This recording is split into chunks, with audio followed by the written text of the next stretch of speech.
Праздник в Челнах начался с возложения цветов к памятнику Мусе Джалилю. Затем торжества прошли у мемориала «Родина-мать». Особенность этого года – победным маршем перед ветеранами прошли школьники и студенты. Сводный хор учащихся из 250 человек исполнили военные песни. Кадеты прошли перед ветеранами под барабанные дроби и показали свое мастерство. К ним присоединилась конная кавалерия, проехала военная техника. В Нижнекамске единым строем по центральным улицам идут ветераны. Сейчас в районе проживают 54 участника войны. Один из них – Анас Хайрулин. В 44-м, 17-летнем возрасте был призван в пограничные войска. Кричали, радовались, плакали. Все было. Это большой праздник. Для тех ветеранов, кто не смог присутствовать на торжествах, парад устроили во дворах. Ветеран Великой Отечественной Роман Бугров из Альметьевска ушел на фронт в 1942 году. 4-жды был ранен. Сейчас в районе проживают 44 фронтовика. День Победы встретил в Ленинграде. Дворцовой площади.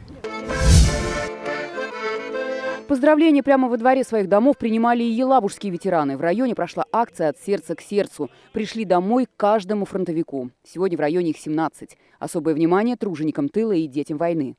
Всех поздравляю с этим большим великим праздником. Желаю мирного неба, здоровья.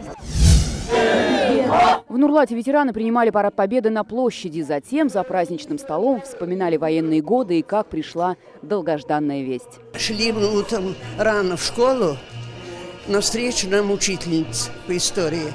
И кричит: ребята, война кончилась. Бегите по всем улицам, сообщайте. В Буинске ветераны на ретро-автомобилях приехали на главную площадь, где прошли торжества. Сейчас в районе проживают 16 участников Великой Отечественной войны. Для них организовали полевую кухню.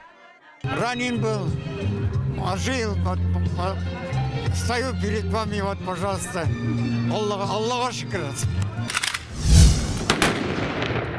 В Изнакаево народные гуляния прошли и в Парке Победы, и на стадионе. Колонна ветеранов на полуторках, шествие со знаменами фронтов, праздничный концерт. Город отметил 9 мая масштабно. Распевает верховой, ребята, не впервые. В каждом районе Татарстана сегодня был особенный день. Внимание уделили каждому, кто ковал победу и кто совершал трудовые подвиги.